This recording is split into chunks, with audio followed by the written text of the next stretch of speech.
Did you know that you can have PTSD from an event you don't even remember? This is fascinating. PTSD, or post-traumatic stress disorder, usually makes us think of bad memories that we can remember, right? But it is possible to get PTSD from something you can't even remember. Let me tell you a story about Jane to help you understand this. Jane is a 35-year-old woman. But when she was 2 years old, she witnessed a dog attack her older cousin. At that age, she was too young to really remember what happened or that it even happened. I mean, how many of us remember events that happened at the age of 2, right?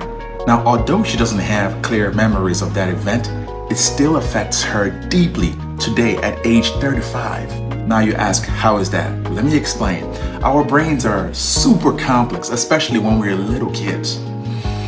When Jane saw that dog attack her cousin, her brain's fear center, called the amygdala, stored the traumatic event and fear associated with dogs.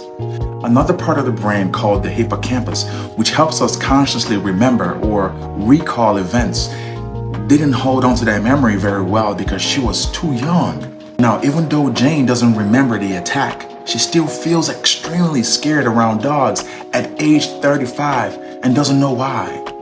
Her brain is subconsciously reacting with fear to a memory stored in the amygdala, even though she can't remember the actual event. If we're really young and experience a traumatic event like abuse, neglect, and others, the hippocampus, which is the part that stores conscious memory, might not hold on to those memories very well. But the amygdala may subconsciously remember and may react with PTSD symptoms in the future. Also, things like sounds, smells, or places that were associated with the original traumatic event can elicit the same PTSD symptoms years and years later. PTSD isn't always about what we remember.